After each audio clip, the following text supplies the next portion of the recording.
Сайн байцгаана үзэгчдээ, Тэнгэр телевизийн бүс нутгийн тайм хөтөлбөр эхэлж байна. Би та бүхэнд энэ 7 хоногт Америкийн нэгдсэн улсад болж өнгөрсөн үйл явдлуудыг онцлог өргөх болно. Америкийн нэгдсэн улсын ерөнхийлөгч Дональд Трамп 5 дугаар сард бүгд найрамдах Хятад ард улсад айлчилж ерөнхийлөгч Ши Жинпинтэй уулзахаар төлөвлөж байна. За энэ нь Трамп сүүлийн 8 жилд анх удаага Хятад айлчилсан тохиолдол болох бөгөөд ач холбогдол нэлээд өндөр байгаа гэдгийг олон улсын шинжлэгчид хэлж байгаа юм. За тэрээр эх 7 хоногт айлчлахаар нисэх товтой байсан ч гэсэн Ираны дайны улмаас уулзалтаа ийхүү хойшлуулсан ба. Трамп өөрийн сошиал хуудсан дээр энэ түүхэн айлчлалын бэлтгэл ажлыг эцэслэн боловсруулж байгаа. Би ерөнхийлөгч Ши Жинпинтэй энэхүү түүхэн үйл явдлаар хамтдаа цаг өнгөрөхийг тэсэн ядан хүлээж байна гэж бичсэн. 2 өдөр үргэлжлэх энэхүү айлчлалаар талууд хөдөө аж ахуй нисэх онгоцны эд ангийн худалдаа дээр тохиролцоонд хүрэх төлөвтэй байна гэж шинжээчид таамаг дэвшүүлж байна. За мөн хоёр улсын удирдагч Тайван гэх мэт бүс нутгийн хурцтмал асуудлуудыг хилэлцэх төлөвтэй байгаамаа. Өнгөрсөн жил ажлаа хүлээн авсныхаа дараа Америкийн нэгдсэн улсын ерөнхийлөгч Трамп Тайванд худалдах зэвсгийн хэмжээгээ эрс нэмэгдүүлсэн. Энэ алхам нь бүгд найрамдах Хятад ард улсын игдүүцлийг хүргэсэн гэж шинжээчид үзэж байгаа. Бүгд найрамдах Хятад ард улс Тайваныг хизээ нэгэн цагт өөртөө нэгтгэнэ гэдгээ мэдэгдэж энэхүү зорилгоо биелүүлэхийн тулд цэргийн хүч ашиглахаас буцахгүй хэмэж исэн удаатай. Цагаан ордны хэвлэлийн нарийн бичгийн дарга Carolyn Leavitt Трампын айлчлалын цаг хугацааг буюу огноог баталгаажуулсан бөгөөд ерөнхийлөгч Ши Жинпин энэхүү айлчлалыг хойшлуулахаар тохиролцсон гэдгийг мэдгдсэн. За тэрээр Ши Жинпин одоогийн байлдааны ажиллагааны үеэр Дональд Трамп Америкийн нэгдсэн улсад буюу гэртээ байх нь чухал гэдгийг ойлгож байгаа гэж хэлсэн. Харин бүгд найрамдах Хятад ард улсын гадаад хэргийн яамны хэвлэлийн төлөөлөгч Лин Жан хоёр улсын айлчлалын талаар ярилцаж байгаа бөгөөд ерөнхийлөгч нарын уулзалтууд харилцаанд маш чухал гэдгийг мэдгдсэн. Трампын Хятад хийх айлчлалын өмнөхөн Ираны дайн намжих эсхийг асуухад харин цагаан ордны хэвлэлийн төлөөлөгч үргэлж ойролцоогоор 4-6-7 хоног гэж тооцоолж байсан. Тийм учраас энэ удаад ч гэсэн үүнтэйгээ ижил хугацаанд үргэлжилнэ гэх утга бүхий мэдээллийг сэтгүүлчдэд өглөө. За Америкийн нэгдсэн улсын ерөнхийлөгчийн Хятад хийсэн хамгийн сүүлийн айлчлал нь харин 2017 оны 11-р сард болж байсан. Трамп Ши Жинпинээр харин хамгийн сүүлд 10-р сард бүгд найрамдах Солонгос улсад болсон АПЕК-ийн дээд хэмжээний уулзалтын үеэр уулзсан юм а.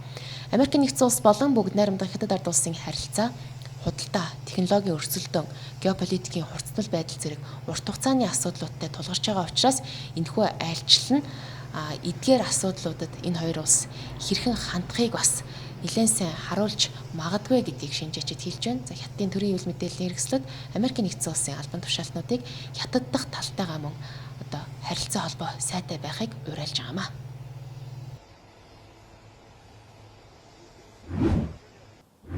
Америкийн нэгдсэн улсын засаг захиргаа мөргөлдөөнөөс гарах тухай төлөвлөгөөг Ираны талд хүргүүлсэн. Өөрөөр хэлэх юм бол энэхүү дайнд цэг тавих Америкийн нэгдсэн улсын санаачилсан төлөвлөгөөг Иранд хүргүүлсэн гэсэн үг.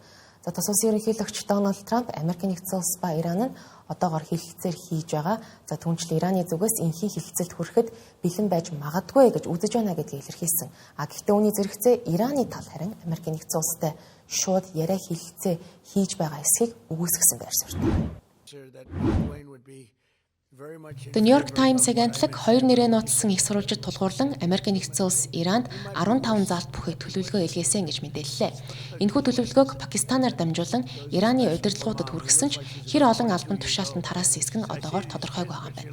Израилийн хувьд энэ төлөвлөгөөг дэмжих хэсэг нь мөн тодорхойгүй байгаа. Америкийн нэгдсэн улсын ерөнхийлөгч Дональд Трамп хэвлэлийнхэнд хандаж Америкийн нэгдсэн улс ба Иранд ойролцоогоор 15 заалтад санал нийлэх боломжтой байгаа гэдгийг хэлсэн бөгөөд энэхүү яриа хэлэлцээний тэргүүний зорилт нь Ираныг цөмийн зэвсэггүй болгох гэж чиглэж байгаа гэдгийг онцолжээ. Энэхүү төлөвлөгөөнд Ираны Пуужингийн болон цөмийн хөтөлбөрүүд зэрэг гол асуудлуудыг тусгасан. Мөн далайн тээврийн аюулгүй байдлыг сэргээх, ялангуяа ормозын хоолойдох нөхцөл байдлыг эргээд хэвийн болгох асуудлуудыг тусад нь тусгажээ. За энэхүү хоолойг хаасны улмаас эрчим хүчний их үүсвэрүүдийн нийлүүлэлт тасалдаж дэлхийн зах зээлд газрын тос мөн байгалийн хийн үн огц өмсөд байгаа юм. Трамп энэхүү хэлэлцээрт оролцож байгаа албан тушаалтнуудын нэрийг нь дурдсан. За үүнд Америкийн нэгдсэн улсын дэд ерөнхийлөгч J.D. Vance, гадаад харилцааны сайд буюу төрийн нарийн бичгийн дарга Марко Рубио, түнчлэн Америкийн нэгдсэн улсын тусгай элч Стив Виткоф болон өөрийн зөвлөх хүргэн Jared Kushner нарыг онцолжээ.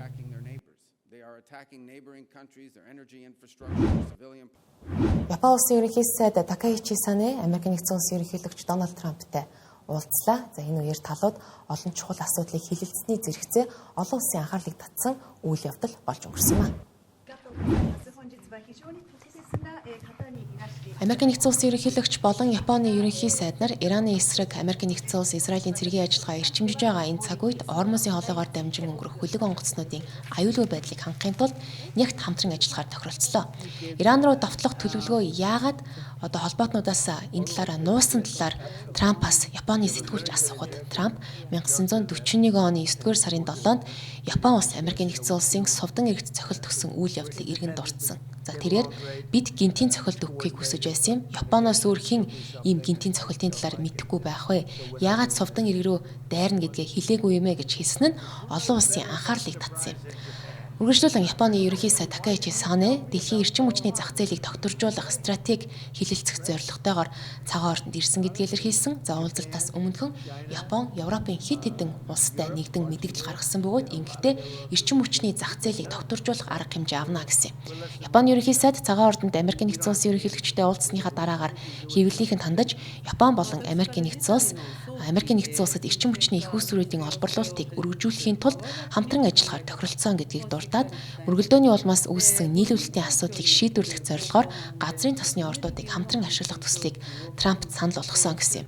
За Ираны талаас хаагаад байгаа Ормосын хоолой руу Япон болон бусад улс байлдааны хөлөг онгоц илээх асуудал арах Трампын байр суурийн тухайд Японы ерөнхий сайд дайн хийхийг хориглосон үндсэн хуулийнхаа хүрээнд Япон улс юу хийж чадах, юу хийж чадахгүй гэдэг талаар хуулийн үүднээс Америкийн нэгдсэн улсын талд дэлгэрэнгүй тайлбарласан буюу энэ талаар нэлээд дэлгэрэнгүй яриаг Америкийн нэгдсэн улсын ерөнхийлөгчтэй хийсэн гэсэн юм. Нөгөө талаас бас маш болгоомжтой яриа хэлцээ болсон гэж шинжээчид дүгнэж байгаа юм. За хятадын нөлөө өснө нэмэгдэж байгаа энэ цаг үед Америкийн нэгдсэн улсын зарим цэргийн баазыг энэтхэг номхон далайн бүс нутгаас ойрох дорнд руу шилжүүлэн байлуулж байгаатай холбогдуулан тус бүс нутгийн аюулгүй байдал төвөгтэй цааш үргэлжилсэн хിവэрэ байна гэдгийг Японы ерөнхий сайд мөн Америкийн нэгдсэн улсын ерөнхийлөгчд хэлжээ. Такаичи Сане Японы анхны эмэгтэй ерөнхий сайд болсныхон дараахан буюу өнгөрсөн оны 10 дугаар сард Трамптай Токио хотод биечлэн уулзснаар Япон бол Америкийн нэгдсэн улсын харилцаа дараагийн шатанд хүрсэн гэж хэлж болно. За ойрох дорнод мөргөлдөө ихснээс хойш Японы тал Америкийн нэгдсэн улстай харилцаагаа хадгалах, бэхжүүлэх, за мөн Ирантай ч гэсэн найрсаг харилцаагаа үргэлжлүүлэхийн тулд тэнцвэрийг хадгалсан ийм гадаад бодлогыг бол баримтлах гэж хичээж байгаа гэдгийг шинжээчид хэлж байна. За Японы засгийн газар Ираны эсрэг Америкийн нэгдсэн улс болон Израилийн цэргийн ажиллагаа нь хууль ёсны эсрэг талаар тайлбар хийхээс зайлсхийж байгаа бөгөөд зарим улс байгууллагууд нь харин энэхүү ажиллагааг олон улсын эрх зүй зөрчсөн хэмээн шүүмжилж байгаа. За нөгөө талд Японы гадаад бодлогын гол зорилго нь Америкийн нэгдсэн улстай харилцаагаа сайжруулахад оршиж байгаа бөгөөд хятадтай түнжин хангарсан маш хүйтэн харилцаатай болсон байгаа энэ цаг үед хичнээн Америкийн нэгдсэн улс Ираны эсрэг ийм ажиллагаа хэрэгжүүлж байгаа ч гэсэн Америкийн нэгдсэн улстай харилцаагаа хадгалах, цаашлаад бол бэхжүүлэх ийм зорилгыг бол хэрэгжүүлж байгаа гэж шинжээчид хэлж байгаамаа. Америкийн нэгдсэн улсад 20 настай Кейли хэмээх эмэгтэй Мета болон Google компанийг өөрийнх нь сэтгцийн эрүүл мэндэд сөргөөр нөлөөлөн цахим сүлжээнд донтуулсан гэж буруутган шүүхэд хандсан. За улмаар ялалт байгуулж 6 сая Америк доллар гаргуулахар болжээ. Мета компани нь Facebook, Instagram, WhatsApp-ыг эзэмшдэг бол Google нь YouTube-ыг эзэмшдэг. За тэднийг шүүхэд өгсөн эмэгтэй нь тус компаниудыг зориудаар хүүхдийг донтуулах механизм бүтээсэн гэж буруутгасан юм.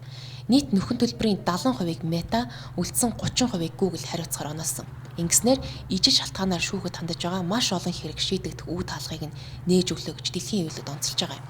За харин Meta, Google компаниуд тусдаа мэдээлэл гаргаж давж заалтна гэдгээ мэдгдлээ. Метагийн зүгээс өсвөр үеийнхний сэтгцэн эрүүл мэнд бол тусдаа төвөгтэй асуудал бөгөөд ганцхан аппликейшнээс болсон гэж үзэх нь өрөөсгөл юм а гэж маргаж байгаа. Түүнчлэн бүх хэрэгүүд өөр хоорондоо ялгаатай учраас бид үргэлжлүүлэн өөрсдийгөө хамгаалах болно, мөн өсвөрийнхнийг хамгаалдаг бодлогодооч бат итгэлтэй байна гэсэн юм. Харин Google компани зүгээс энэ хэрэг анханасаа YouTube-ийн зорилгыг буруу ойлгосон байна. YouTube бол стриминг үйлчилгээ болохоос биш цахим сүлжээ бишээ буюу тийм донтуулдаг платформ бишээ гэж хэлсэн. За Кейли хэмээх эмэгтэй шүүхэд мэдүүлэг өгөхдөө Instagram-ыг 9 настайгаасаа YouTube-ыг 6 настайгаасаа хэрэглэж эхэлсэн гэдгээ мэдгдсэн. Түүнчлэн тухайн үед насаа баталгаажуулах эсвэл хүүхдийг платформоос хамгаалах бодиттой шийдэл огт байгаагүй гэжээ. Улмаар тэрээр гэр бүлийнхэнтэйгээ харилцаа болж бүх цагаа сошиал медиад өнгөрөөдөг болсон бөгөөд 10 настайгаас эхлэн түнд түгшүүр сэтгэл готрлын шинж тэмдгүүд илэрч эхэлсэн юм байна. За хожим эдгээр эмгэг нь сэтгэл зүйчийн дүгнэлтээр хүртэл баталгаажсан. Тэрээр гадаад төрхөндөө анхаарал хандуулж эхэлсэн бөгөөд хүүхэд байхдаа энэ платформыг ашиглаж эхлэмэгцэл хамрыг нь жижигрүүлж нүдийг нь томруулдаг Instagram фильтр буюу шүүлтрүүдийг ашиглаж эхэлсэн гэсэн. За Кейлиг body dysmorphia хэмээх гадаад төрх байдлынхаа талаар хит их санаа зовдөг, бусдын адил өөрсдийгөө харахаас имээдэг, сэргийлдэг эмгэгтэй гэж оншилсан. За түүний өмгөөлөгчд нь Instagram дээр хит их мэдээлэл, бичлэг, зураг нь донтуулах зорилготой функцүүд юм а гэж тайлбарлаж маргаж байгаа. Түүнчлэн тэд Метагийн өсөлтийн зорилго нь залуу хүмүүсийг платформоо ашиглахад чиглүүлсэн гэж хэлсэн. За үүнтэй төстэй дараагийн бас нэгэн хэргийн шүүх хурал нь ирэх 6 дугаар сард болох юм байна. Өнгөрсөн ям гарагийн шөнө Нью-Йорк хотын LaGuardia нисэх онгоцны буудалд Air Canada Express компани зорчигч тээврийн онгоц гал унтраах машинтай мөргөлдсөн ноцтой осол гарсан. За харамсалтай нь 2 нисгэгч энэ ослын улмаас амьнасаа алджээ. Монреаль хотоос Нью-Йоркийг чиглэн ниссэн AC8646 дугаартай Mitsubishi Bombardier CRJ 900L загварын хөлөг буух зурвастаа трак 1 гэх дугаартай авран хамгаалах машинтай мөргөлдсөн ийм осол болсон. Ослын үеэр онгоцны бүхэгтээс нь нисгэгч болон туслах нисгэгч амиа алдсан гэх харамсалтай мэдээллийг бомтын захиргаа болон албаны их сурвалжууд албан ёсоор баталсан. Мөргөлдсөн гал унтраах машиндээсэн 2 ажилтан мөн хүнд бэртэл гэмтэл авч эмнэлэгт яаралтай хүргэгдсэн бөгөөд тэдний биеийн байдал нь одоогоор доктортой байгаа ч гэсэн мөчтдөө хурал тавсан гэж мэдээлж байгаа юм. Тухайн үед онгоцонд нийт 72 зорчигч, экипажийн 4 гишүүн байснаас 70 орчим хүнд эмнэлгийн анхан шатны тусламж үзүүлсэн бөгөөд ихэнх зорчигч хөнгөн гэмтэлтэй үлджээ. За мөргөлдөөний хүч маш хүчтэй байсны улмаас онгоцны хамраас бүхээг хүртлэх хэсэг бүрэн салж унсан бол гал унтраах машин хажуугаар онож ноцтой эвдэрчээ. Гал унтраах машин өөр нэгэн онгоцны бүхээгт утаа үнэрцэн гэх дуудлагаар яаралтай тусламж үзүүлэхээр ийхүү явж байсан юм байна. Удирдлагын цаамхгаас мөргөлдөөн болохоос хэдхэн секундын өмнө зогсоох тушаал өгсөн боловч харамсалтай нь ослоос ийхүү сэргийлж чадаагүй ажээ. За гэхдээ зорчигчид 2 нисгэгч хурдан хугацаанд оновчтой шийдвэр гарган амиа золиослон байж өөрсдийг нь аварсан гэж үзэж байгаа. Энэхүү эмгэнэлт явдал нь агаарын үйлгийн аюулгүй байдал болон газрын үйлчилгээний зохицуултыг эргэн харах шаардлагатай гэдгийг харуулж байгаа бөгөөд мөрдөн байцаалтын эцсийн дүгнэлт гарах юм бол гартал нисэх буудлын зарим хэсэгт хязгаарлалт үргэлжлэх төлөвтэй байна гэдгийг хэвлэлд мэдээлж байна. Тэнгэр телевизийн бүс нутгийн тайм хөтөлбөр та бүхэн төрлөө. Дараа 7 хоногт уулзтлаа. Түр баяртай.